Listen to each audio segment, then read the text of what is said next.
Hello दोस्तों, स्वागत है आप सभी का आपके पसंदीदा YouTube platform the notebook global academy पे। अभी पिछले दिनों हम लोगों ने देखा था कि कैसे, चूँकि यूक्रेन और रसिया की बात है, तो यूक्रेन और रसिया का जो युद्ध है ये नया बात नहीं है, 2022 से चल रहा है। तो इसके बारे में सभी लोग कहानी जानते हैं। पिछले क्लास में भी मैं और थोड़ा सा डिटेल्स में बताया था, तो बार बार एक ही पॉइंट को नहीं बताऊंगा कि क्यों रसिया यूक्रेन से हो रहा है युद्ध, अभी क्यों नहीं शांत हुआ। यह पिछले क्लास का जो वीडियो होगा उसको आप लोग जाके देख लेंगे। लेकिन अभी हाल फिलहाल में ये है कि यहाँ पे 4 ऐसे भारतीय हैं जिनकी डेथ हो गई है ना। 4 भारतीयों की यहाँ पे डेथ हो गई है। अब यहाँ पे कई चीज़ें क्वेश्चन आता है। एक, क्या विदेशों में इस समय प्रेजेंट स्थिति है, सफ़र करना सही है? क्या विदेशों में सफ़र करने के बाद कुछ लोग क्या भारत में अधिकतर जो रेमिटांस आता है वह विदेशों से आता है, मतलब फॉरेन कंट्री से। अपने वहाँ के जो लोग होते हैं वो जाके फॉरेन कंट्री में श्रम करते हैं, लेबर करते हैं। मतलब लेबर करने का मतलब केवल ये नहीं कि कूड़ा कचरा उठाते हैं, इसकी बात नहीं है। लेबर करने का मतलब कि वहाँ पे श्रम बल में लगे हुए हैं, यानी कोई ना कोई कार्य कर रहा है। तो श्रम बल में लगे रहते हैं, तो वहाँ पे पैसे जो कमाते हैं वो पैसे कमा के कहाँ भेजते हैं? अपने देश को भेजते हैं। अपने देश में भेजते हैं तो वहाँ का पैसा भारत में आता है। यानी भारत का जो अकाउंट है, आपको पता होगा 2 तरह का अकाउंट है, करेंट अकाउंट है, एक कैपिटल अकाउंट है। तो करेंट अकाउंट में यह क्या आता है? रेमिटांस आता है। चालू खाता में आता है ना, पूंजी खाता में नहीं आता है। तो रेमिटांस जब आता है तो यह ज़्यादा मात्रा में, जितना ही ज़्यादा मात्रा में रेमिटांस आता है उतना ही ज़्यादा मात्रा में होता क्या है? स्थिति ये होती है कि भारत का BOP यानी बैलेंस ऑफ पेमेंट क्या होता है? इंक्रीज होता है, बढ़ता है। तो एक पॉइंट तो एक आपको ये दिखाई देगा। दूसरा पॉइंट की तरफ अगर आप लोग चलेंगे तो दूसरा पॉइंट आपको देखने को मिलेगा कि रेमिटांस के अलावा अधिकतर चूंकि कार्यबल या अधिकतर लेबर फोर्स वह विदेशों में जा क्यों रहा है? माइग्रेंट हो क्यों रहे हैं लोग? यहाँ से विदेशों में जाके क्यों अर्न कर रहे हैं? क्या अपने देश में कोई कमाने का कोई रोजगार नहीं है क्या?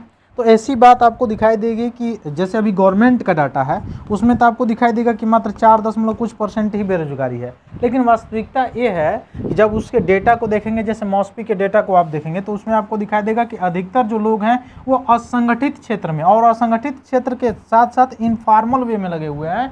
अर्थात एक तरह से ठेकेदारी व्यवस्था का मतलब 4 दिन काम करेंगे और उसके बाद से फिर उनको बैठना है। तो उस स्थिति में जो अभी जैसे आप देख रहे हैं कि पश्चिमी एशिया या और ऑन द वर्ल्ड की बात किया जाए तो वर्ल्ड में भी उथल पुथल के कारण बहुत सारे महंगाई बढ़ रहे हैं। ईंधन के रेट बढ़ने के कारण, उसमें मानसून जैसे चीज़ें हैं, जैसे कहीं पे बाढ़ तो कहीं सूखा, ऐसे फसलें प्रभावित हो रही हैं। तो इनके कारण भी आपको दिखाई देगा कि कहीं ना कहीं या मतलब इसका इफेक्ट पड़ता है, जिसके कारण महंगाई आती है। तो इस रेमिटांस को उनको ज़रूरत है, क्यों? शिक्षा के लिए, परिवार चलाने के लिए, सामाजिक व्यवस्था को चलाने के लिए। सामाजिक व्यवस्था का मतलब सामाजिक जो प्रतिस्पर्धा है उसमें अपने आप को ढालने या अपने आप को जिंदा रखने के लिए। अब मैं इस बात को क्यों कह रहा हूँ, आप देखिएगा अपने ही कम्युनिटी में अगर आप देख रहे हैं, चाहे किसी कम्युनिटी से आप हो, अगर उसी कम्युनिटी में आपके पास पैसा ना हो तो आपके ही कम्युनिटी के लोग, चाहे किसी कम्युनिटी का हो, मैं किसी धर्म या उसकी बात नहीं कर रहा हूँ, उसमें आपकी जो मतलब हैसियत की बात की जाती है, हालांकि मैं पॉजिटिव वे में बोल रहा हूँ हैसियत,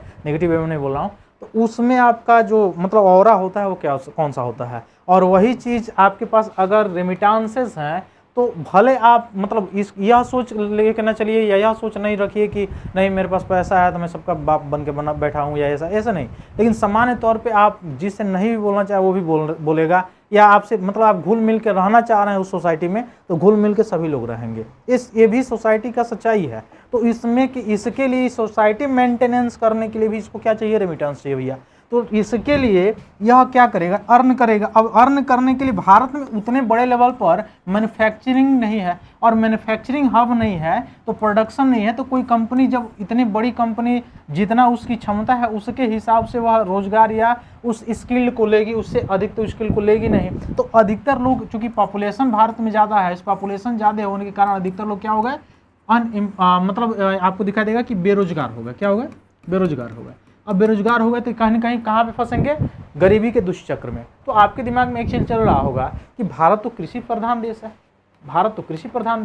तो कृषि प्रधान देश है तो क्या यहाँ पे लोगों को जो है क्यों जा रहे हैं इंडस्ट्री लेवल में या इंडस्ट्री लेबर बनने या किसी औद्योगिक क्षेत्र में या किसी अन्य विदेशों में कमाने के लिए, जहाँ पे जान का जोखिम है, जहाँ पे आपको दिखाई देगा कि मतलब एक ही जगह, जैसे विदेशों में आप चले जाएंगे जैसे अरब कंट्रीज़ में, तो वहाँ पे कुछ समय पहले एक सिस्टम था कार्टाज सिस्टम, है ना, तो उसमें भी एक जगह पे रखा जाता है, एक लोकेशन पे, उससे अधिक लोकेशन पे आप नहीं जा सकते हैं, क्योंकि अलग अलग देशों के अलग अलग संविधान है, उसके संविधान के अकॉर्डिंग आपको चलना पड़ेगा। ये सारी चीज़ें हैं। फिर अभी रसिया में आपने देखा, जैसे अभी मैं बता रहा कि अभी 8 लोगों की वहाँ पे भारतीयों की मौत हो गई। ओमान में अभी कुछ समय पहले कुछ लोगों की मौत हो गई थी। ईरान के आसपास कुछ लोगों की अभी मौत हो गई थी। तो आखिर भारत के लोग बाहर या विदेशों में जा ही क्यों रहे हैं? कृषि में लगा दिया जाए सबको। तो आपको पता है कि सबसे ज़्यादा बेरोजगारी अगर कहीं पे है तो प्रचंड बेरोजगारी कहाँ पे है? वह फार्मर सेक्टर में है, कृषि में है। हालांकि भारत कृषि प्रधान देश है, लेकिन कृषि प्रधान देश होने के बावजूद आप बात कर लीजिए यूनिवर्सिटी की। अब आप कहेंगे कृषि से यूनिवर्सिटी का क्या लेना देना है? लेना देना बिल्कुल साफ साफ है। कैसे? कि अगर यूनिवर्सिटी नहीं है तो शिक्षा नहीं होगी, और शिक्षा नहीं होगी तो क्या नहीं होगा? स्किल नहीं होगा। अब स्किल नहीं होगा तो फिर उसमें नए बीजों का उत्पादन, नए बीजों का हाइब्रिडाइजेशन करना, या बहुत सारे नए बीज जो है उनका संकरण करा के, जैसे किस तरह से मौसम चेंज हो रहा है, कभी पानी नहीं हो रहा है, तो कुछ ऐसे बीज हो, मतलब अपने पास डेवलप हो जाए जो ज़्यादा पानी को रोक सके, या कुछ ऐसे बीज डेवलप हो जाए जो जिनको कम पानी की आवश्यकता हो, तो उस हिसाब से किसान अपने आप को क्या कर लेगा, मतलब ज़्यादा उत्पादन करने वाला कोई ऐसे बीज होना चाहिए जो कम क्षेत्रफल में ज़्यादा उत्पादन दे सके। तो ज़्यादा उत्पादन जब देगा तब तो उसको पर प्रॉफिट होगा, लाभ होगा। तो उस स्थिति में आपको दिखाई देगा यहाँ पे किसकी कमी है? स्किल की कमी है। अब स्किल की कमी आप पूरे भारत की बात कर लीजिए, तो पूरे भारत में जो कृषि विश्वविद्यालय है, एग्रीकल्चर सेक्टर की बात किया जाए तो इस पर ध्यान ही नहीं दिया गया अभी तक भी। आज की भी बात है, कृषि सेक्टर पे ध्यान अब थोड़ा थोड़ा ऐसे दिया गया है, वो भी ऊपर जहाँ मेन जमीनी स्तर है वहाँ पर ध्यान नहीं दिया गया। आज भी आप देखेंगे कि शिक्षा के लिए जो फंड जारी किए जाते हैं, जो बजट जारी किए जाते हैं, वो कितना है। दूसरा, NEP लागू कर दिया गया है,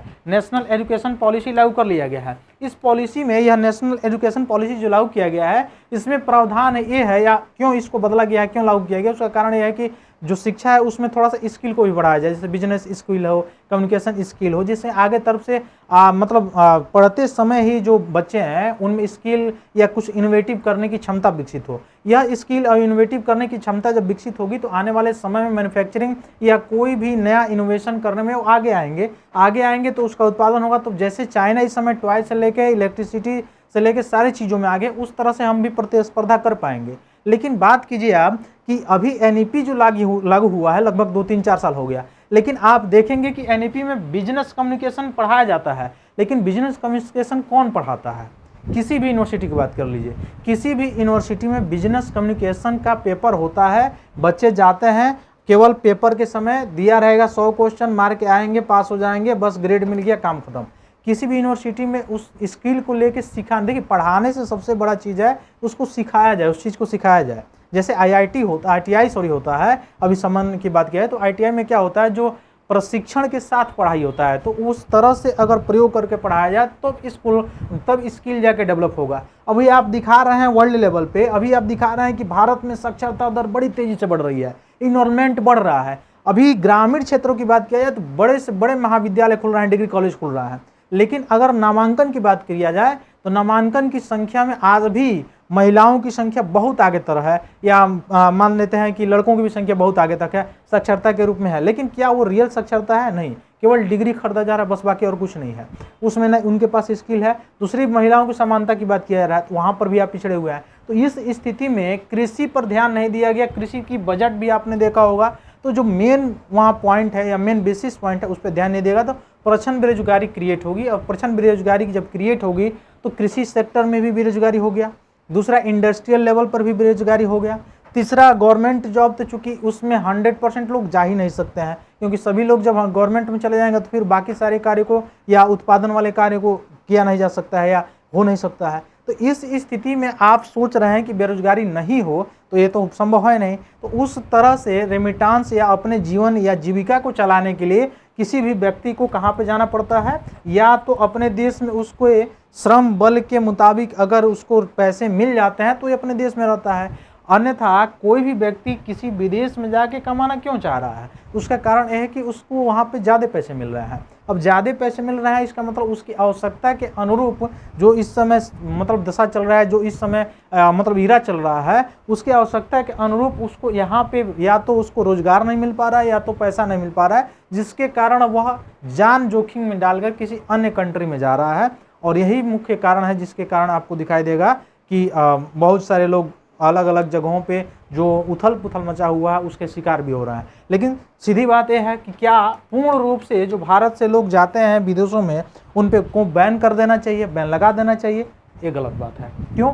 क्योंकि बैन लगाने से एक तो आपके वहाँ बेरोजगारी ऑलरेडी पहले से ही है, और बैन लगाया जाए तो और बेरोजगारी का स्तर बढ़ा चला जाएगा और गरीबी का दुष्चक्र इतना तेजी से बढ़ेगा जिसका आप कल्पना नहीं कर सकते हैं। दूसरी चीज, रेमिटांस जो है वो आना कम हो जाएगा, और रेमिटांसेस जब आने कम हो जाएंगे तो सीधी सीधी बात है आपके पास जो बैलेंस ऑफ पेमेंट है या आपके पास जो आपके करंट अकाउंट में जो बैलेंस है वह कम हो जाएगा, और वह कम हो जाएगा तो सीधे सीधे आपके आयात निर्यात पर प्रभाव पड़ेगा, क्योंकि अधिकतर वस्तुएं हम कच्चे माल या अधिकतर वस्तुएं किसी अन्य कंट्री से मंगाते हैं, तो उस स्थिति में सीधे सीधे इफेक्ट पड़ेगा। जैसे 1991 में होने वाला था, वित्तीय आपातकाल लागू होने वाला था, लेकिन वो अलग बात है कि IMF के द्वारा हम मतलब भारत को दे दिया गया सहयोग, और उसके बातों को भारत ने माना, उसके बाद से मानने के बाद से उस पर कार्य किया, वर्क किया, LPG लागू किया, लेवलेशन, प्राइवेटाइजेशन, ग्लोबलाइजेशन को लागू किया गया, और तब जाके धीरे धीरे आर्थिक सुधार लागू किए गए, तब जाके अभी ये स्थिति बनी हुई है ना। तो ये सारी चीज़ें हैं, इसके कारण आपको दिखाई देगा कि मैंने बता दिया पूरा मतलब स्पष्ट रूप से क्या क्या चीज़ें हुई है।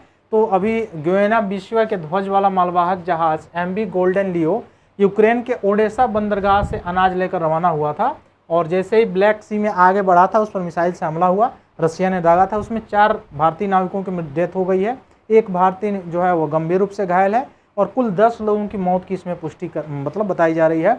जहाज पर भारतीय और सीरियाई चालक दल भी यहाँ पे मौजूद थे, जिसमें ये बताया जा रहा है।